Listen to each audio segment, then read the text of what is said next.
जैसे कि अभी हमने एजीम्यूथल क्वांटम नंबर पढ़ा, अब हम क्या पढ़ने जा रहे हैं, मैग्नेटिक क्वांटम नंबर। देखो बेटा, मैंने अभी कई बार आपको रिपीट करा है ये बात। प्रिंसिपल क्वांटम नंबर हमें शेल के बारे में बताता है, तो azimuthal quantum number subshell के बारे में बताता है। मैग्नेटिक क्वांटम नंबर ऑर्बिटल के बारे में बताएगा, और spin quantum number spinning of electron के बारे में बताएगा। तो ये मेरे आपके सभी के दिमाग में एकदम क्लियर होना चाहिए कि हर एक क्वांटम नंबर एक पर्टिकुलर चीज के बताने के लिए है। तो अब यहां पे मैग्नेटिक क्वांटम नंबर की बात करें तो ये आपके किसके बारे में बात करेगा, ऑर्बिटल के बारे में।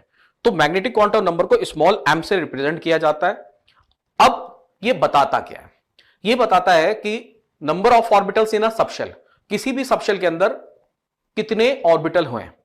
तो ये कौन बताता है, मैग्नेटिक क्वांटम नंबर। साथ साथ ये भी बताता orientation of orbital in 3D space. देखो बेसिकली बेटा क्या है, यदि मैंने आपसे ये बोला कि एस है, एस सबशेल में एक ऑर्बिटल है, मतलब एक ऑर्बिटल है तो 3D स्पेस में उसकी एक पोजीशन होगी। उसी तरह मैंने आपको क्या बोला, पी सबशेल। पी सबशेल में मैंने आपको बताया था पी सबशेल में कितने ऑर्बिटल होंगे, 3। अब यदि 3 ऑर्बिटल्स है तो 3D स्पेस में उनकी 3 पोजीशंस होंगी। मान लो मैं इस तरह से आपको एक कॉमन लैंग्वेज में बता रहा हूं, एक लेमैन लैंग्वेज की बात करें तो सीधी सी बात है कि हर एक ऑर्बिटल की अपनी कुछ पोजीशन होगी तो है ही ना 3D स्पेस में। तो वही क्या कहलाएगा, ओरिएंटेशन ऑफ ऑर्बिटल। सपोज करो मैंने क्या कहा कि मैं एक डिब्बे में एक बॉल रख रहा हूं, तो वो एक बॉल के लिए कुछ कोऑर्डिनेट डिफाइन होंगे, मतलब उसकी जो पोजीशन एक फिक्स हो गई। उसी यदि 3 ऑर्बिटल हैं तो उनको 3 जगह अरेंज करूंगा मैं, या 3 तरह से अरेंज करूंगा, तो उनके लिए अलग अलग पोजीशन हुई। तो यहां पे भी क्या है, यदि किसी सबशेल में 3 ऑर्बिटल हैं तो तीनों की पोजीशन अलग होगी। तो यही क्या कहलाता है, ओरिएंटेशन ऑफ ऑर्बिटल। मतलब यदि आपके पास पी सबशेल में 3 ऑर्बिटल हैं तो उस पी ऑर्बिटल के लिए कितने ओरिएंटेशन हुए, 3, क्योंकि 3 तो जगह 3 डायमेंशनल स्पेस होगी। मैं इसको और क्लियर कर देता हूं आपको। बेसिकली क्या है, कोई भी सबशेल है उसमें जो भी ऑर्बिटल हैं उनकी अपनी 3D स्पेस में कुछ पोजीशंस होंगे। इन जनरलाइज बोलूं तो यही उनका कहलाता है ओरिएंटेशन ऑफ ऑर्बिटल। यदि हमारे पास पी सबशेल है तो 3 ओरिएंटेशन हुए। अब आप सोचो डी सबशेल है, 5 ऑर्बिटल है, तो पांचों के कुछ ना कुछ पोजीशंस होंगी। तो उस पोजीशंस को कौन डिफाइन कर रहा है, मैग्नेटिक क्वांटम नंबर। और यदि मैं साइंटिफिकली बोलूं तो वो क्या है, ओरिएंटेशन ऑफ ऑर्बिटल। तो अब एक तो बात ये हो गई कि ओरिएंटेशन ऑफ ऑर्बिटल क्या है। अब इसकी वैल्यूज क्या हो सकती है, इसकी इंटीग्रल वैल्यू होगी -L से लेके +L तक इंक्लूडिंग 0। मतलब मैं ये कहूंगा कि यदि मेरे पास L की वैल्यू क्या है बेटा, 0 है, तो उसके लिए M की वैल्यू क्या हुई, -L से लेके +L तक होनी चाहिए इंक्लूडिंग 0। तो अब L की वैल्यू 0 है तो टोटल M की वैल्यू कितनी आएगी, 0। अब यदि L की वैल्यू मेरे पास कितनी है बेटा, 1, तो क्या होगा, -L to +L, मतलब -1 से लेके +1 तक होगी इंक्लूडिंग 0। तो क्या हो गया, -1 0 +1। समझ में आया बेटा। अब यदि L की वैल्यू 2 है तो आप ये वैल्यू पुटअप करो, -2 से लेके कहां तक होगी, +2 तक। तो क्या होगा, -2 -1 0 +1 +2। और F के लिए क्या होगा, F के लिए L की वैल्यू क्या होती है बेटा, 3। तो ये क्या हो जाएगा, -3 -2 -1 0 +1 +2 +3। आया बेटा सबको समझ में। तो ये इस तरह से आप M की वैल्यू निकाल सकते हैं, -L से लेके +L तक है इंक्लूडिंग 0। ये बहुत हेवी कैलकुलेशंस तो है नहीं। अब पॉसिबल ओरिएंटेशन, अब आपको देखो एक खुद समझ में आ रहा होगा, S में एक ऑर्बिटल है तो उसका ओरिएंटेशन तो एक ही होगा ना, एक ऑर्बिटल है तो एक ही होगा। तो अब यहां पे मैं क्या लिखूंगा, इसको क्या लिख दिया, ओरिएंटेशन 1। इस तरह से समझो, सपोज करो यही ऑर्बिटल है और मैंने कहा पी सबशेल में मेरे पास 3 ऑर्बिटल्स हैं, कितने बेटा, 3। तो तीनों की पोजीशन दिख रहे हैं ना, कुछ अलग अलग तो रखोगे ना। तो एक ऑर्बिटल मान लो यूं है, एक ऑर्बिटल इस तरह से, एक ऑर्बिटल इस तरह से है, तो 3 की अलग अलग पोजीशन है, मतलब कितने ओरिएंटेशन हुए, 3। तो यहां पे कितनी आ जाएगा, पी सबशेल के लिए 3। अब हम लोग बात करें किसके लिए, यदि हम डी सबशेल की बात करें तो कितने ओरिएंटेशन होंगे, 5। जितने ऑर्बिटल हैं उतने ही तो ओरिएंटेशन होंगे। और इसी तरह एफ में कितने होंगे, 7। तो अब किसी सबशेल में हमने ये तो कह दिया आपका एस सबशेल है, पी सबशेल है, पर यदि अलग अलग उसमें ऑर्बिटल हैं तो उनको भी तो हमें डिनोट करना पड़ेगा किसी नोटेशन से। तो अब यहां पे देखें आप, यहां पे मैं क्या लिखूंगा, यदि s ऑर्बिटल है तो एक ही है तो मैं उसको लिख देता हूं s ऑर्बिटल, एस सबशेल बोलो चाहे s ऑर्बिटल। p है तो अब मैं p को कैसे लिखता हूं, px, py और pz। मतलब आपसे मैंने कहा p सबशेल में 3 ऑर्बिटल हैं, तो मैंने क्या बोला, एक px होता है, एक py होता है और एक pz। ये तीनों नाम इस तरह से पढ़े होते हैं कि हर एक ऑर्बिटल की पोजीशन आपको डिफाइन की जा सके 3D स्पेस में। जो अभी हम लोग देखेंगे ऑर्बिटल्स का शेप देखेंगे और उनकी 3D में स्पेस में कैसे पोजीशन होती है वो देखेंगे। इसी तरह जो हमारे डी सबशेल है उसमें 5 ऑर्बिटल्स हैं, 5 है तो उसके लिए वो एक होता है D x Y, D Y Z और D x Z, D x square minus Y square और डी जेड स्क्वायर।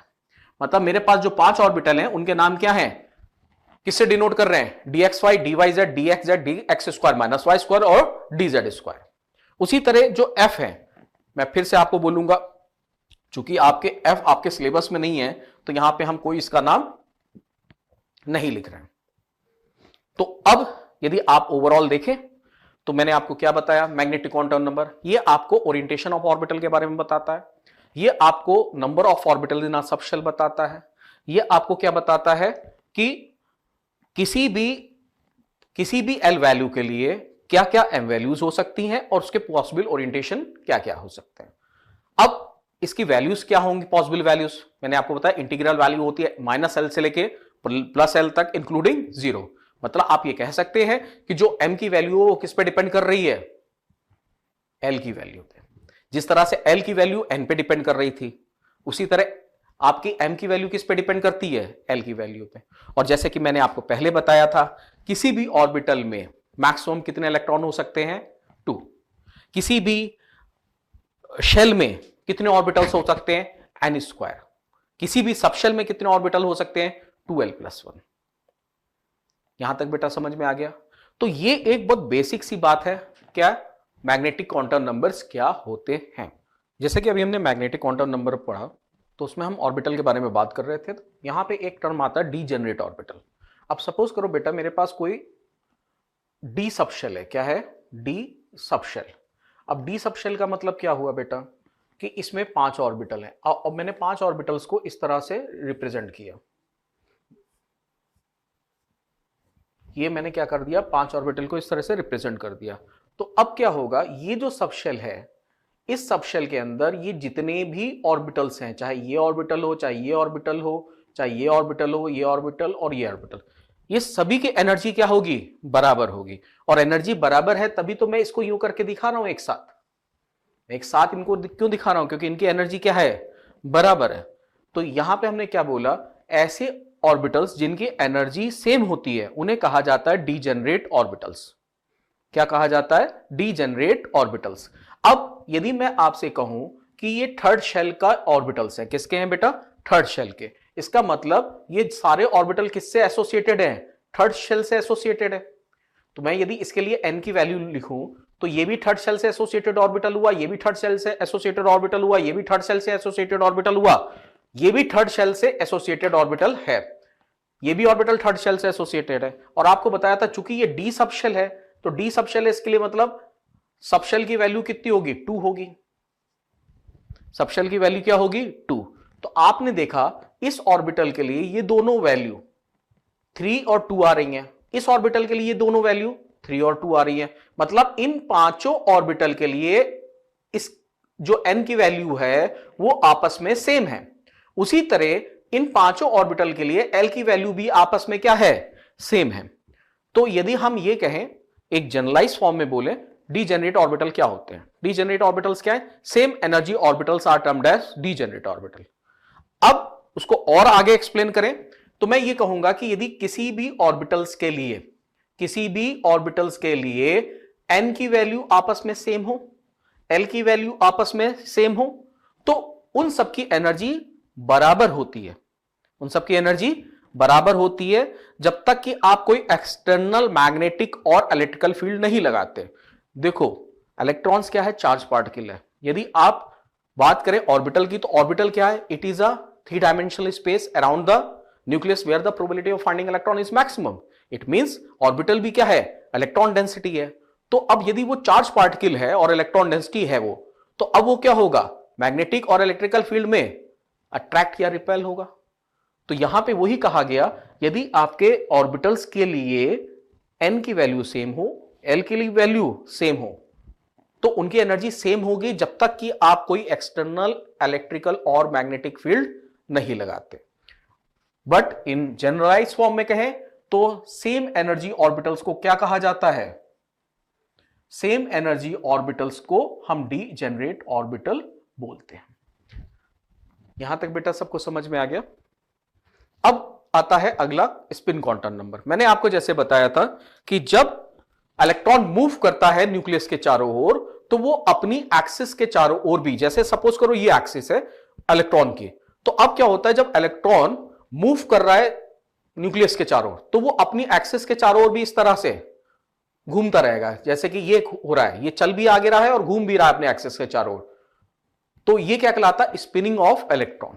मतलब when electron moves around the nucleus, then it also rotate around their own axis either in clockwise or in anti-clockwise direction.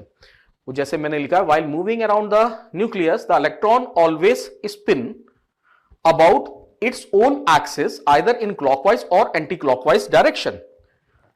तो मतलब यहां पे क्या हुआ, electron खुद भी घूम रहा है. आप इस तरह से कह सकते हो कि लट्टू होता है, वो आगे भी बढ़ता है और अपनी एक्सिस के चारों ओर भी घूमता है. तो वही चीज है ये. इलेक्ट्रॉन वैसे ही क्या करता है, बढ़ता घूमता भी है और अपनी एक्सिस के चारों ओर भी घूमता रहता है. इसे कहते हैं स्पिनिंग ऑफ इलेक्ट्रॉन. अब स्पिन क्वांटम नंबर क्या बताता है स्पिनिंग ऑफ इलेक्ट्रॉन के बारे में, और इसकी पॉसिबल वैल्यूज क्या होती है, +1/2 और -1/2 होती है. और इसको अपवर्ड एरो से और डाउनवर्ड एरो से इसके डायरेक्शन को बताया जाता है.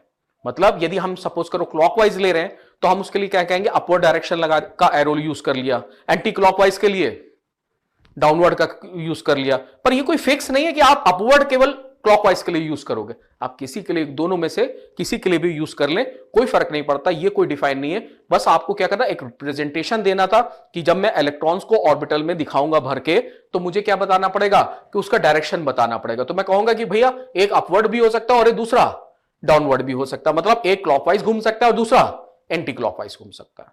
तो यहां पे हमारे 4 क्वांटम नंबर के बारे में पूरी बात हो गई. अब मैं बहुत जल्दी से समराइज कर रहा हूं आपके सामने.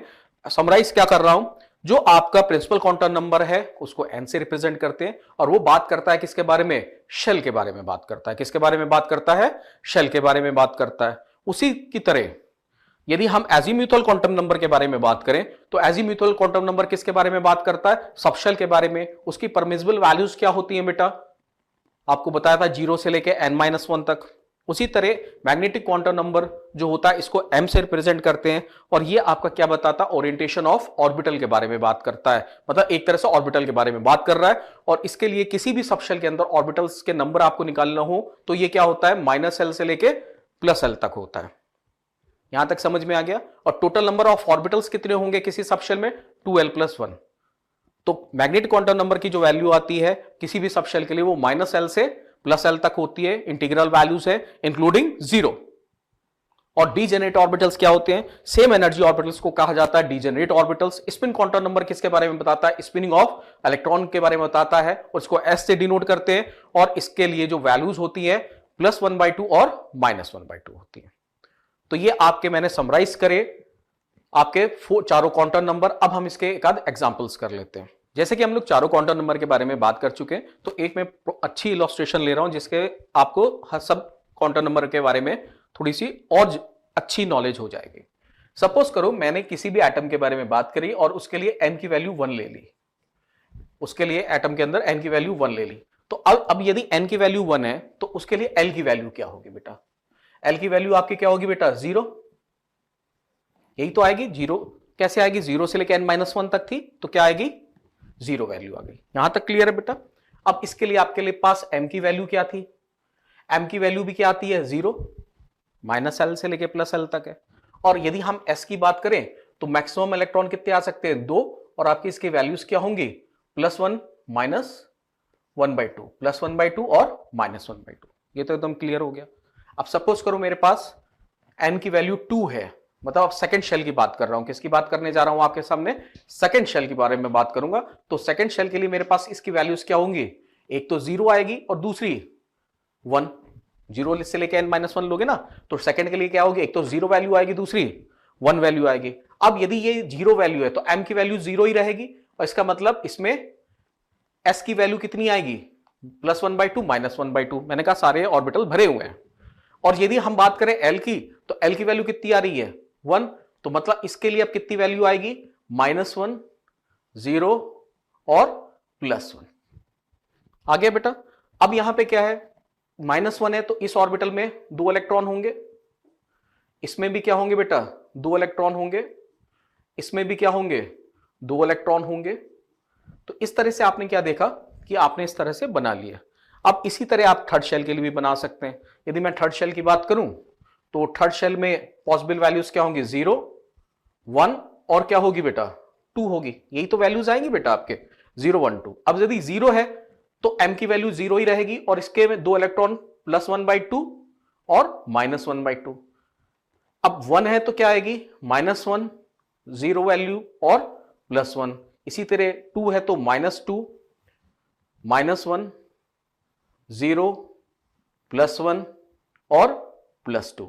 अब बेटा यदि हम यहां पे देखें तो इसके लिए वैल्यू क्या आएगी, +1/2, -1/2, +1/2, -1/2, +1/2, -1/2, +1/2, +1/2, +1/2, +1/2 और +1/2। इसी तरह यहां पे क्या आएगी, -1/2, -1/2, -1/2 और -1/2, और लास्ट में क्या रहेगी, -1/2। तो ये कुछ क्या होंगे, वैल्यूज मैंने लिखा दी। एक्चुअल में एस क्या कर रहा है, स्पिनिंग ऑफ इलेक्ट्रॉन बता रहा है। अब देखो सारी चीज कोरिलेट होगी। मैंने कहा था किसी भी शेल में मैक्सिमम नंबर ऑफ इलेक्ट्रॉन कितने हो सकते हैं, आपने क्या पढ़ा था, 2n²। तो फर्स्ट शेल में 2n² होगा तो कितने इलेक्ट्रॉन आ सकते हैं, 2। देखो 2 इलेक्ट्रॉन्स है, कितने इलेक्ट्रॉन्स आ गए, 2। कितने ऑर्बिटल आ सकते हैं, आपको बताया था n²। देखो एक ऑर्बिटल आया, ठीक है। अब यदि हम सेकंड की बात करें तो सेकंड में आपको क्या बताया था, 2n²। तो सेकंड शेल में कितने इलेक्ट्रॉन आ सकते हैं, 2n² करोगे तो कितना आएगा, 8। तो इलेक्ट्रॉन्स काउंट करो, 1, 2, 3, 4, 5, 6, 7, 8। यहीं तक तो आपका, यही तो सेकंड शेल है। आ गया। तो अब टोटल नंबर ऑफ इलेक्ट्रॉन्स कितने आ गए, 8। आपको बताया था नंबर ऑफ ऑर्बिटल्स कितने बताए थे, ध्यान करो, n²। तो आपके कितने होने चाहिए, 4 ऑर्बिटल, 1, 2, 3, 4। नंबर ऑफ सबशेल कितने बताए थे, n के बराबर 2 सबशेल। इसी तरह आप थर्ड शेल में आ जाओ, तो अब इलेक्ट्रॉन काउंट करोगे, देखो 1, 2, 3, 4, 5, 6, 7, 8, 9, 10, 11, 12, 13, 14, 15, 16, 17, 18। आपको 2n² बताया था। अब यदि 3 वैल्यू पुटअप करेंगे 18 आएगा, हमें 18 इलेक्ट्रॉन्स दिख रहे हैं। फिर मैंने आपको कहा था n² होते हैं ऑर्बिटल्स, तो देखो 1, 2, 3, 4, 5, 6, 7, 8, 9 आ गया आपके ऑर्बिटल्स। इसी तरह आपको मैंने सबशेल कितने बताए थे, n के बराबर 1, 2, 3। तो ये आपका क्या हो गया, इस तरह से आपको एक, मेरे ख्याल से जितनी भी आपके वैल्यूज आई थी सब निकालने का तरीका आ गया।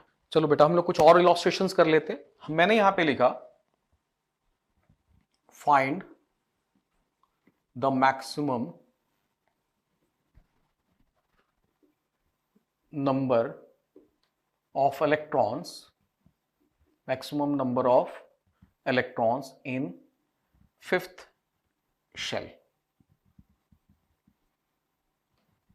तो अब आपके पास क्वेश्चन है 5th शेल में कितने इलेक्ट्रॉन्स होंगे। तो आपको क्या करना है, सिंपल, आपको मैंने तरीका बताया हुआ है। आपको n की वैल्यू आपके पास क्या है, सॉल्यूशन देखें बेटा, n की वैल्यू कितनी गिवन है, 5। तो आपके number of shells, number of electrons कितने हो जाएंगे, find the maximum number of electrons. Maximum number of electrons is equal to 2n², that is 2 × 5 का स्क्वायर, 2 × 5 का स्क्वायर, तो कितना हो गया बेटा, 50। यहां तक समझ में आया, किसी को बेटा कोई डाउट। चलो इसी तरह देखें, फिर से क्वेश्चन देखो। अब हमने क्या, फाइंड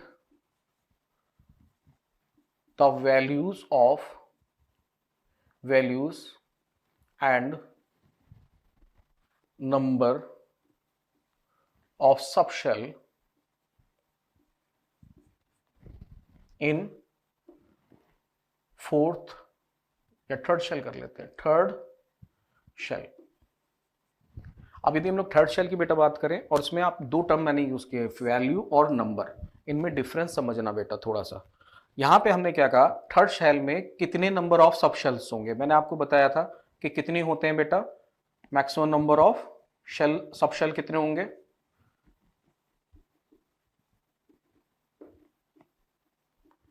कैसे आपको बताया था मैंने, n के बराबर होंगे। तो क्या हो गया, n आ गया तो ये कितना हो जाएगा 3।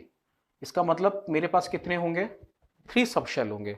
तो जो आपका पूछ रहा है, नंबर पूछ रहा है, मैक्सिमम नंबर, ये तो बेटा क्या हो गया, नंबर हो गया। आ रहा है बेटा समझ में? तो 3 क्या चीज है, नंबर के बारे में बात कर रहा है, इसके बारे में। आ रहा है क्लियर? तो हम यहां पे मार्क कर देते हैं आपके लिए कि जो नंबर पूछे गए हैं वो तो किससे हो रहा है, ये आ गया आपका। ठीक है, अब दूसरी चीज क्या पूछी गई है, वैल्यू। तो वैल्यू ऑफ सब शेल कितनी होती है बेटा, मैंने अभी आपको बताया था 0 से लेके n-1 तक होती है। तो क्या होगा, 0, 1 और 2, यही तो वैल्यू आएगी n-1 तक। तो अब ये क्या चीज रिप्रेजेंट कर रहा है, वैल्यू। तो आपको थोड़ा सा क्लियर समझना पड़ेगा कि क्वेश्चन में आपसे क्या पूछ रहा है। तो ये चीज क्या है, वैल्यू है, जो यहां पे मैंने पूछा है आपसे। समझ में आया? अब सपोज करो, मेरे ख्याल से ये दोनों क्वेश्चन आपको कायदे से समझ में आ गए होंगे। अब मैं नेक्स्ट क्वेश्चन लिखने जा रहा हूं।